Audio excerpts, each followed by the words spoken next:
Treasure Island by Robert Louis Stevenson. Episode 5. We arrive at the island. دورگەی گەنجینە بەشی پێنجەم. ئێمە گەیشتینە دوورگەکە.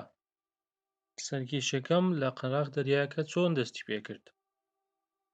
The island looked very different when I came on deck the next morning.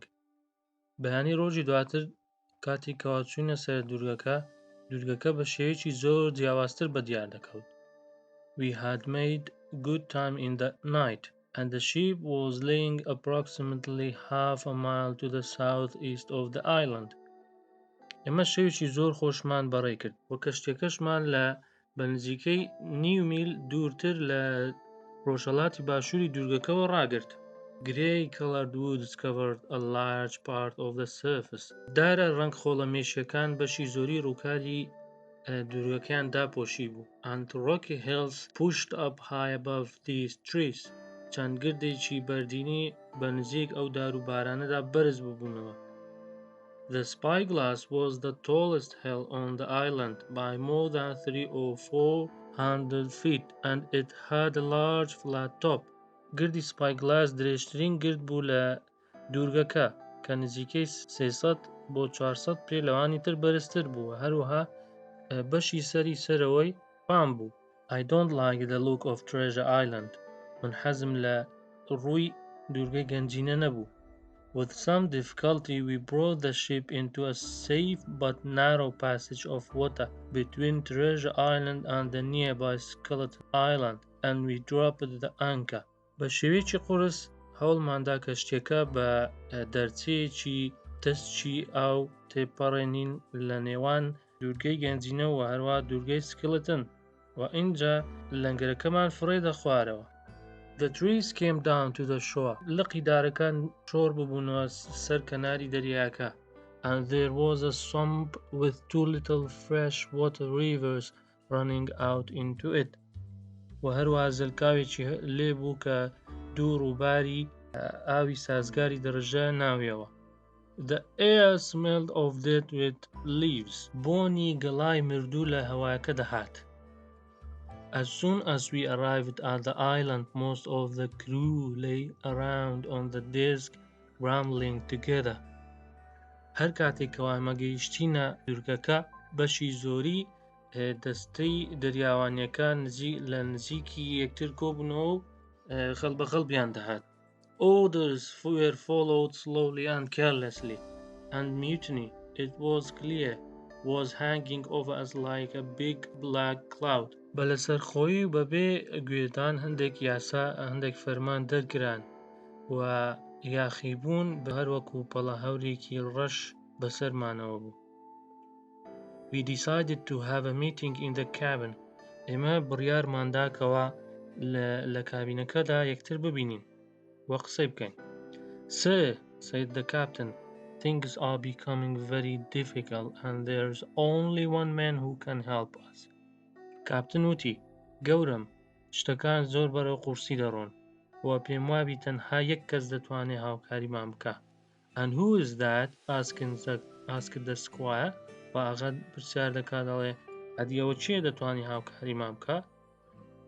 Silver, sir, replied the captain. کاپتن دەڵێ ئەوە سلڤەیە کە دەتوانێت هاوکاریمان بکە. He is as worried as us, and he is trying to hide what's happening. ئەویش هەروەکو ئێمە قەلەقە و هەوڵ دەدا بیشارێتەوە کەوا چی ڕوو دەدا. As soon as he can, he will talk to his men and tell them to work hard and keep quiet. و هەروەهاویش دەمێکتر هەوڵ دەدات کە قسە لەگەڵ پیاوەکانی بکات و بۆ ئەوەی زۆر بە سەختی کار بکەن و بێدەنگ بن. Let's give the men an afternoon on the island. با ئێمە ئێستا لەسەر دوورگەکە لێیان بگەڕێن تاوەکو دوای نیوەڕۆ. Provided that most of them go ashore with silver, you will see he will bring them back as quietly as ship. And so it was decided. و دواتر بەشی زۆری دەریاوانەکان لەگەڵ سلڤە بەرەو قەراغ دەریاکە ڕۆیشتن و هەروەکو مێگەلەمەڕێک بەبێ دەنجی دەیانهێنێتەوە. The squire, the doctor, the captain, myself, 3 other good men, and about a third of the crew were going to stay on board the Hispaniola. ئاغا و دکتۆر و کاپتن و من لەگەڵ سێ پیاوتری باش لەگەڵ خۆمان و سێ پیاوی تر لە دەستە دەریاوانیەکە لەسەر کەشتی ئەسپانیۆلا دەمینینەوە. Meanwhile, the other 13 men, including Silva, excitedly started to climb into the small boats. ئەمە لە کاتێکدا و لە هەمان کاتدا سێزدە پیاوی تر لەگەڵ سلڤا سواری بەلەمەکان بوون. It was then that I had the first of the mad ideas that helped so much to save our lives. ئەوە لەو کاتەدا بوو کەوە من بیرۆکەیەکی زۆر خراپم بە مێشکدات، بەڵام کە ئەم بیرۆکەیە بۆ هۆی ڕزگارکردنی ئێمە. With so few men on board, I was not needed on the ship. لەگەڵ ئەو هەموو پیاوەی سەرکەشتی پێویستیان بە من نەبوو کەوا من لەسەر کەشتێکە بمینێمەوە. In a second I had climbed over the side and quietly dropped down into the bottom of the nearest boat. لە ماوەی چەند چرکەیەکدا بازم دایە ناویەکێک لە بەلەمەکان و وەچوومە بنی بنەوەی بەلەمەکەوە. I thought no one had seen me. پێم وابوو هیچ کەسێک منی نەدیتیا. However, Silva, who was in the other boat, called out to know if it was me. ئەمە لە کاتێکدا بووکەوە سلڤە لە دوورەوە لەناو بەلەمەکەیترەوە هاواری کرد بۆ ئەوەی دڵنیا بێتەوە کە ئایا ئەوە من بووم یان نا. I said that it was, and I wondered whether perhaps I should have stayed on board the ship. من وتم بەڵێ ئەوە منم. و لەو کاتەدا بووکەوە من خۆزگەم دەخواست کە لەسەر کەشتیەکە بمابام. When our boat reached to the beach, I jumped out and ran into the trees. هەر کاتێکەوە کەشتیەکەمان گەیشتە قەراغ دەریایەکە، ڕاستەوخۆ من بازمدا و بەناو دارەکاندا ڕام کرد. Not long after that, I heard Long John Silver shouting after me, "Jim!" But I didn't stop. I ran and ran until I could run no more. دوای ماوەیەکی کەم لۆنگ جۆن سلڤە بە دەنگێکی بەرزەوە بانگی منی کرد و وتی جیم، بەڵام من ڕانەوەست تا توانام هەبوو ڕام کرد. The first shot. یەکەم پێکان. I was happy that I had avoided Long John and I began to relax. من دڵخۆش بووم بەوەی کەوا لە لۆنگ جۆن دوورکەوتمەوە و پشوومدا. Then after I had continued walking through the woods for some time, I suddenly heard voices. و دواتر کاتێکەوە بەردەوام بووم لە ڕۆیشتن لەناو دارەکاندا گوێم لە دەنگ بوو. The voices grew louder and nearer and I hid behind a tree. دەنگەکە سەبر نزیک دەبەوە و بەرز دەبەوە و منیش خۆم لە پشتی دارەکە شاردەوە. I thought that I should try to listen to the conversation, so I quietly moved closer through the trees. پێم وابوو کەوا من پێویستە گوێ لەو قسەکانیان بگرم، بۆیە من بەبێ دەنگی بە دارەکانەوە نزیک کەوتمەوە. At last I looked down a little hill towards an open area of swamp and I saw Long John Silver and one of the crew. لە کۆتاییدا سەیری گردێکی بچووکم کرد لە نزیک زەلکاوەکەوە و لەوێدا لۆنگ جۆن سلڤەم دیت لەگەڵ یەکێک لە دەستەی پیاوەکان. Mate, Silva was saying, "It's because I like you." سلڤە وتی، هاوڕێ، ئەوە لەبەرەوەی بووکەوە من خۆشم دەوێ. If I hadn't liked you from the start, do you think I would be warning you now? ئەگەر من خۆشم نەویست بای ئایا پێت وایە تاوەکو ئێستا من ئاگادارم دەکردیەوە؟ It's all finished and you can't do anything to change things. ئەوە هەموو شتێک تازە کۆتایی هاتیەوە، تۆ ناتوان هیچ شتێک بگۆڕی. I'm trying to save you. Join with us, Tom. من هەوڵ دەدەم ڕزگارت بکەم. تۆم، بەشدار بە لەگەڵمان. Silva, said the other man, you are old and you are honest and you have got money too and you are brave. پیاوەکەی تروتی، سلڤە، تۆ کەسێکی بەتەمەنی و ڕاستگۆی و هەروە تۆ پارەشت هەیە و تۆ کەسێکی ئازاشی. And you are telling me you would join those men? و تۆ ئێستا پرسیارم لێ دەکەی کە من بەشداری بکەم لەگەڵ پیاوەکانی تر؟ Not you. I would prefer to lose my hand than turn against my duty. نەخێر من پێم باشە دەستەکام لە دەست بدەم بەڵام دژی ئیشەکەی خۆم نەوەستمەوە. Suddenly from far away there was a loud cry of anger, then a horrible long scream. لە ناکاو لە دوورەوە گوێمان لە دەنگی گریان و قیژەوە هاوار بوو. It was a death cry and the sound of it would not leave my head. ئەوە دەنگی مردن بوو و دەنگی کە ئەو دەنگە هەرگیز لە ناو گوێچکەکانم ناچنە دەرەوە. What was that? said Tom, shaking with fear. Tom بە ترس و لەرزەوە گوتی ئەوە چی بوو؟ Oh, Silver quietly smiling, that must have been Alan. سیلڤە بە زەردەخەنەوە وتی ئەوە دەبێت ئالان بێت. Alan, cried Tom, God rest his soul. He was a true seaman. Tom بە هاوارەوە وتی ئالان خوا لێی خۆش بێت لە ئالان دەریاوانێکی زۆر ڕاستگۆ بوو. You have killed Alan, have you? Kill me too if you can. تۆ ئالانت کوشت وایە بۆ ئەگەر دەتوانی منیش بکوژە. And with that this brave man turned and walked away. و دوای ئەو پیاوە ئازایە پشتی لە سیلڤە کرد و ڕۆیشت. With a cry Silver threw his crutch with all his strength. بە هاوارکردنەوە سیلڤەش دارشەقەکەی بە هەموو هێزەوە تێیگرت. It hit Tom hard in the middle of his back. زۆر بە توندی لە ناوڕاستی پشتی تۆمیدا. He fell down and in a moment Silver had jumped on top of him and had killed him with a knife. تۆم کەوتە سەر ئەرزەکە و ڕاستەوخۆ سیلڤە پازیدایە سەری و بە چەقۆ کوشتی. Then I saw Silver slowly cleaning the blood from his knife on some grass. دوای ئەوە دیتم کەوا سیلڤە چەقۆیەکەی لە خوێن پاک دەکردەوە بەهۆی گژ و گیاکەوە. He took out a whistle and blew on it several times. اینجا سیلڤە فیکەکەی دەرهێنا و چەند جارێک فیکەی لێدا. I did not know what this meant, but guessed that more men would be coming. من نەمزانی ئەوە مەبەستی چ بوو لەو فیکە لێدانە بەڵام پێم وا بوو کەوە چەند پیاوێکی تریش دێن. I began to move away as quickly and as quietly as I could. من دەستم بە ڕۆیشتن کرد تا توانیم بەبێ دەنگی. They had already killed 2 people. ئەوان ئێستا 2 پیاویان کوشتیە. Might I be next? I ran and ran full of fear. ئایا دەبێت بە دوایەواندا منیش بکوژن؟ منیش بە ترسەوە ڕام دەکرد و بەردەوام بووم لە ڕاکردن.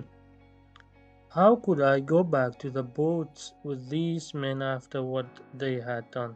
ئەمە کو دەتوانم جارێک تر بچمە و ناو بەلەمەکان لەگەڵ ئەو پیاوانەی کەواوەی ئەو شتێکەوە کردیان. Would they kill me as soon as they saw me? It was a disaster, I thought.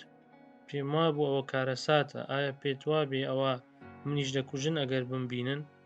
There was nothing left for me but death by one of the mutinies or by starvation. پێم وابێ یان بەدەست یەکێک بە یاخیبووەکانەوە دەمرم یاخود لە برسێتیدا. But as I ran through the woods a new fight made me stop suddenly and I stood still, my heart racing. بەڵام کاتێکەوە بە نێو دارەکان دەڕام دەکرد و گوێم لە شەڕکردنێکی تر بوو لە ناکاودا کە وای لە من کرد بوەستم و دڵم زۆر خێراتر لێی دەدا. The man of the island, پیاوی سەر دوورگەکە. Something had jumped with great speed behind a tree. شتێک زۆر بە خێراییەوە لە نێو دارەکاندا بازیدا. It could have been a bear or a man or a monkey. I could not tell. من ناتوانم بڵێم زانم چێ بوو ئەوە ورچ بوو یان پیا بوو یان مەیمون. I was very frightened and I could not move. Then I saw it again running on 2 legs. من زۆر دەترسام و نەم دەتوانی تەنانەت لە شوێنی خۆم بجوڵێم. بۆ جارێکی تر دیسان دیتمەوە کە 2 قاچی هەبوو. It was dark and strange and bent over, but I knew that it was a man. زۆر تاریک بوو و زۆر شتێکی غەریب دیار بوو کەوا چەبما بۆش بەڵام من توانیم ببینم کەوا ئەوە پیاوە. I had a pistol with me and that now made me feel a little braver. من دەمانچەیەکم پێ بوو کە ئەوەش بۆ هۆی ئەوەی کەوا هەندێک هەز بە ئازایەتی بکەم. I started to walk to where the man was. بەرەو ئەو شوێنە بەڕێکەوتم کەوا پیاوەکەی لێبوو. He had been hiding behind a tree, but as soon as I came closer, he stopped out to meet me. Who are you? I asked. ئەمە لە کاتێکدا کە خۆی لە پشدارەکان شاردبووە، بەڵام لە ناکاو لێم نزیک بووەوە و ئینجا من پێم وت تۆ چی؟ Bengan, he answered. I am poor Bengan, and I haven't spoken to anyone for 3 years. 3 years, I cried. پێوتم من بێنگەنم. بێنگەنی هەژار. 3 ساڵ دەبێت من لەگەڵ کەس قسەم نەکردووە. اینجا منیش هاوارم کرد 3 ساڵ. I could now see that he was a white man, but that his skin had been burnt by the sun. من بەوە تازە زانیمەوە کە ئەو کەسێکی سپی پێستە، بەڵام بەهۆی تیشی خۆرەوە هەموو جسمی شتاوە. He was wearing bits of old seaman clothing, and these bits were held together with sticks, various buttons and bits of strings. هەندێک جلی کۆنی کورتی دەریاوانی تری لەبەر کردبوو کە ئەم جلانە بەهۆی هەندێک پارچە چیلکەدار و قۆچە و ڕاگیرابوون. He had an old belt around his waist. قایشێکی زۆر کۆنی لە کەمەری خۆی لولدا بوو. Which was the only thing that I looked normal about him. کە تاکەشت بۆ کوشتێکی ئاسایی لەو پیاوەدا دیتم. I was marooned 3 years ago, he said. ئەویش وتی من پێش 3 ساڵ لێرە بە تەنیا بەجێهێڵدراوم. I had heard the word and knew that it meant being left alone by your shipmates on a distant island with only a gun to help you survive. کاتێکەوە جێم لەو شەوێ بوو زانیم کەوا مەبەستی ئەوەیە کە پێشتر لەلایەن هاوڕێ کەشتیوانەکانیەوە لەو دوورگەیە بەجێهێنراوە و تفەنگی چیاندای تێبەوە ئەوەی خۆی پێڕزگار بکات. I have lived on goats, berries and fish since then, he continued. اینجا بەردەوام بووتی من لەسەر گۆشتی بزن و هەروەها تو ماسی دەژیم. You have got a bit of cheese with you, have you? I have been dreaming of cheese. هیچ پارچە پەنیرێک لەگەڵ خۆتی ناوە؟ من خەون بە پەنیرەوە دەبینم. Provided that I got on board again, I said, you will have lots of cheese. منیش وتم لەسەر کەشتیەکە بەشێکی زۆر لە پەنیری لێیە. On board, he repeated. What's your name? He asked. Jim, I told him. اینجا ئەویش وتی سەرکەشتی پێوتم ئەی ناوت چییە؟ منیش وتم جیمە. Well, Jim, I've thought about it on this lonely island and I am a changed man. بەڵێ جیم، من زۆر بیرم لێ کردوتەوە کە من ئێستا لەسەر ئەو دوورگەیە زۆر گۆڕاوم. You won't see me drinking rum again, or, well, just a little for luck, of course. و تۆ جارێکتر نامبینیەوە کەوا من شەرابی ڕەم بخۆمەوە، یان ڕەنگە ڕێژەیەکی زۆر کەم. And I'm going to be a good, and he looked around carefully. I'm rich. سەیرێکی دەوروبەری خۆی کرد و وتی من دەبمە کەسێکی زۆر باش. من دەوڵەمەندم. And I will tell you something, I will give you some of it, since you were the first man to find me. و من دەمێ شتێکت پێ بڵێم کەوا من بەشێکی زۆر دەدەمێ لەبەرەوەی تۆ یەکەم پیاوی کەوا من لەسەر ئەو دوورگەیە دۆزیوەتەوە. But with that, he suddenly looked frightened and held my hand hard. بەڵام لە ناکاو ترس دایگرد و دەستەکانی منی بە توندی گرت. It's not Flint's ship you are from, is it? He asked. This gave me hope. اینجا پێوتم ئەو کەشتی کەوا تۆ لەگەڵی هاتووی ئایا خۆ کەشتی فلنت نییە؟ ئەم قسەیەش تۆزێک هیوایەکی پێبەخشیم. Perhaps I had found someone who would help me. هەر نەبێم پیاوێکم دۆزیەوە کەوا دەتوانێت هاوکاریم بکات. No, it's not Flint's ship. Flint is dead, I replied. But there are some of Flint's crew aboard, which is bad news for the rest of us. Not a man with one leg, he said. Silva, I asked. نەخێر، ئەوە کەشتی فلنت نییە، فلنت مردووە. بەڵام بەشێک لە دەستەی دەریاوانی فلنت لەسەر کەشتیەکەن کە ئەوەش هەواڵێکی زۆر ترسناکە بۆ ئێمە و بۆ هەمومان. اینجا و پێیوتم ئەو پیاوە نەبێت کەوا یەک قاچە. منیش وتم پرسیارم کردوتم سلڤە؟ Yes, that was his name. If you were sent by him, then I am a dead man, he said quietly. اینجاویش بە بێدەنجێ وتی بەڵێ هەوە ناوی سلڤە بوو کە ئەگەر ئەوە توی نردبێت هێرە ئەوە من کەسێکی مردووم. I had decided what to do in a moment. من لە ماوەی چەند چرکەیەکدا بڕیارمدا کە پێویستە چ بکەم. I told him all about our voyage and the crisis we were now in. من هەموو شتێکم دەربارەی گەشتەکەمان پێی وتووە هەموو ئەو تەنگەژەیەکەوە ئێستا ئەمە تێی کەوتوین. He listened carefully and then he said, "You are a good lad." زۆر بە باشی گوێ لێ گرتبووم و وتی تۆ کوڕێکی زۆر باشی. Don't you worry, بێنگان will help you. هیچ مەترسە بێنگان یارمەتی دەدا. Now, do you think your squire would pay me well to help him and take me back home on the ship? ئایا ئێستا تۆ پێت وایە کەوا ئاغاکەی تۆ یارمەتیم دەدا و دەمگەڕێنێتەوە ماڵەوە بەهۆی کەشتێکەوە؟ The squire is a gentleman, and anyway, if we don't have the others, we will need you to help sail the ship home, I said. اینجا من وتم ئاغا کەسێکی زۆر باشە. بە هەر حاڵ ئەگەر ئەمە پیاوەکانی تر لە دەست بدەین ئەوە ئێمە داوا لە تو دەکەین کەوا کەشتێکەمان بۆ لێ بخوڕی بۆ ماڵەوە. Well, he continued, I will tell you some of my story. اینجاویش بەردەوام بووتی زۆر باشە من بەشێک لە چیرۆکەکەی خۆمت بۆ دەجێڕمەوە. I were on Flint's ship when he went to bury the treasure. من لە ناو کەشتەکەی فلنت بووم کاتێک کەوا ویستی گەنجینەکەی خۆی بنێژێت. He took 6 strong sailors with him, but he came back alone. He would kill them all. ئەو لەگەڵ 6 دەریاوانی تر ڕۆیشت بەڵام بە تەنیا گەڕایەوە و ئەوانی تری هەمویانی کوشتبوو. Billy Bones was the ship's mate and Long John looked after the supplies. Captain Billy Bones یەکێک بوو لە دەریاوانەکانی ناو کەشتێکەوە هەروەها Long Johniش چاودێری شتومەکەکانی دەکرد. Well, I was on a different ship 3 years ago when I saw this island again. باشە. ئەوە پێش 3 ساڵ بوو کەوا کاتێک من لە ناو کەشتێکی تردا بوو من بۆ یەکەم جار ئەو دوورگەیم بینی. Boys, I said, let's stop and get Flint's treasure.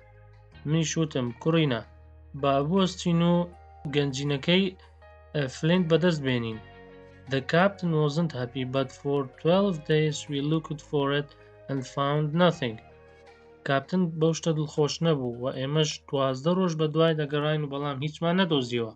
Every day they got angry and then they said, "Here's a gun, pickaxe and a spade." هەموو ڕۆژ بە ڕۆژ ئەوان تووڕەتر دەبوون لێم و ڕۆژێکیان پێیان وتم ئەوە تا دەمانچە و قازمە و خانکەناس. Find it yourself. Then they all went aboard and left me here. پێیان وتم بە خۆت بڕۆ بیدۆزەوە و هەمویان چوونە سەر ڕووی کەشتێکە و منیان لێرە بەجێشت. But I have been busy these 3 years. See, and guess what? He winked at me. اینجا چاوێکی لێ داگرتبووم و پێی وتم دەزانی چی؟ But how are we going to get back on board? I asked. اینجا منیش پرسیارم کرد بەڵام ئێمە چۆن دەتوانین بچینە شار بگەڕێنەوە سەر ڕووی کەشتێکە؟ He said, I have made a small boat. I keep her under the white rock. پێی وتم من بەلەمێکی بچووکم دروست کردووە و لە نزیک تاشە بەردەستپێکە حەشارم داوە. Just then there was the sudden loud crash of cannon. دوای ئەوە گوێمان لە تەقینەوەی یاخود بەربوونەوەی گولەتۆپێک بوو. They have started to fight, I cried. من قیژاندم من هاوارم کردوتم ئەوە دەستیان بە شەڕ کرد. کۆتایی ئەپیسۆدی 5. هیوادارم سوودی هەبوو بێت و تکایە کویزەکە لە بیر مەکەن و هەر پرسیارێک یاخود تێبینیەکتان هەیە بە کۆمنت بۆمی بنووسن.